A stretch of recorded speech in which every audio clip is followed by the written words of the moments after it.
लोक जनशक्ति पार्टी रामविलास के राष्ट्रीय अध्यक्ष चिराग पासवान दिल्ली से पटना पहुंचे और पत्रकारों से बात करते हुए उन्होंने कहा कि गठबंधन पर अभी कुछ भी तय नहीं है। मतलब साफ है कि चिराग पासवान ने अपना पत्ता अभी तक नहीं खोला है।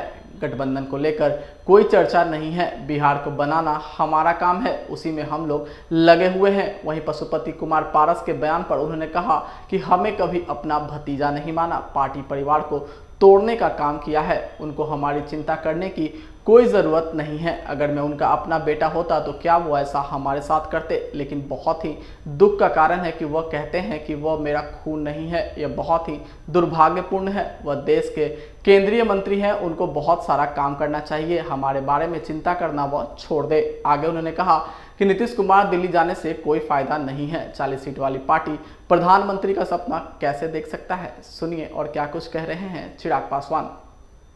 शुरू से हमारा स्टैंड क्लियर रहा है कि गठबंधन चुनाव के वक्त ही तय किया जाएगा।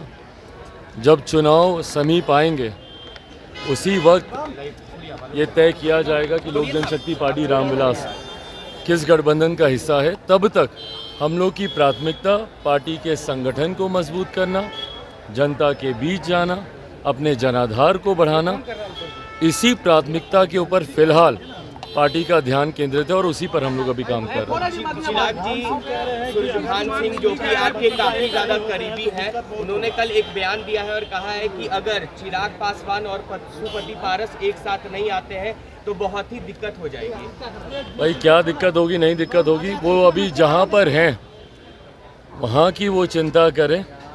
जिनके साथ वो हैं, जिनके साथ मिलकर उन्होंने परिवार पार्टी को तोड़ने का षड्यंत्र रचा, उनकी चिंता वहाँ के लिए होनी चाहिए।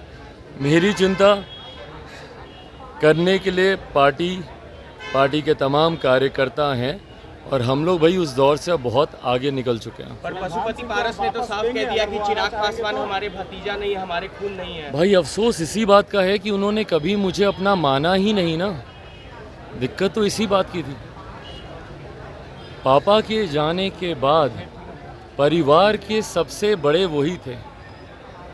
ईमानदारी से मुझे बताइए, अगर उन्होंने मुझे अपना माना होता, अगर उन्होंने मुझे अपना बेटा माना होता, भतीजा माना होता, तो क्या पापा के जाने के बाद वो मेरे साथ ऐसा करते?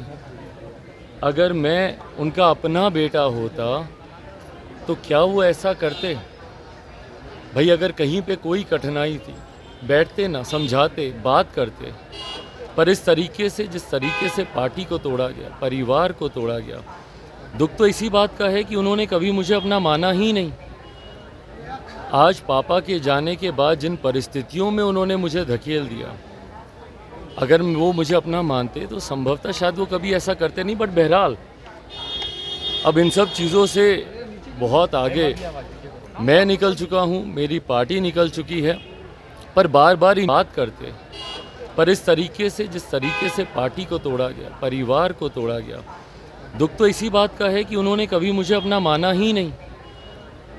आज पापा के जाने के बाद जिन परिस्थितियों में उन्होंने मुझे धकेल दिया, अगर वो मुझे अपना मानते तो संभवतः शायद वो कभी ऐसा करते नहीं। बट बहरहाल अब इन सब चीज़ों से बहुत आगे मैं निकल चुका हूँ, मेरी पार्टी निकल चुकी है। पर बार बार इन्हीं बातों को कहते रहना, इसका कारण मेरी समझ के परे है कि क्यों इन्हीं बातों को बार बार दोहराया जाता है। भाई आप अपनी पार्टी के कार्यों में लगिए, आप अपने मंत्रालय के कार्यों में लगिए। बार बार मेरे नाम को लेकर मुझे इस तरीके से बेइज्जत करना, बार बार मेरे ऊपर इस तरीके की बातें करना, मैंने आज तक पिछले 2 सालों में आप देख लीजिए, ना मैंने उनके बारे में कभी कुछ कहा, ना कभी कुछ बोला।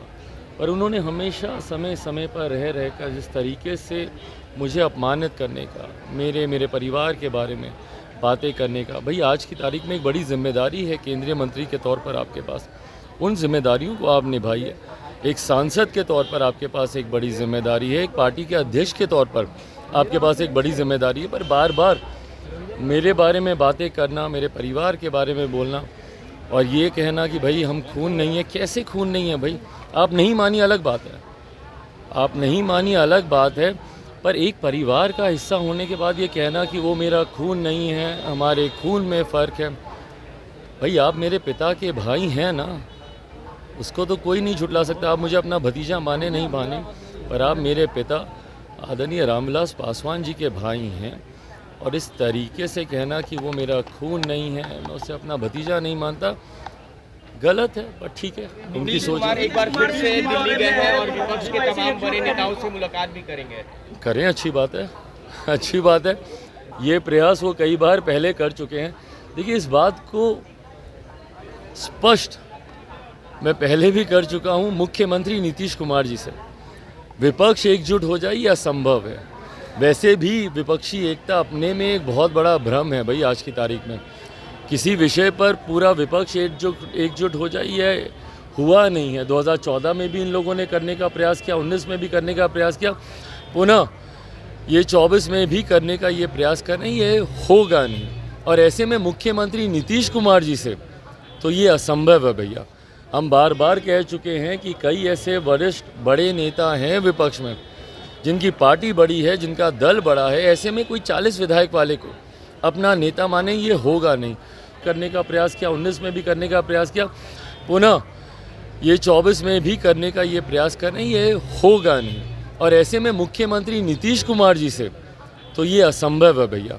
हम बार बार कह चुके हैं कि कई ऐसे वरिष्ठ बड़े नेता हैं विपक्ष में, जिनकी पार्टी बड़ी है, जिनका दल बड़ा है, ऐसे में कोई 40 विधायक वाले को अपना नेता माने ये होगा नहीं।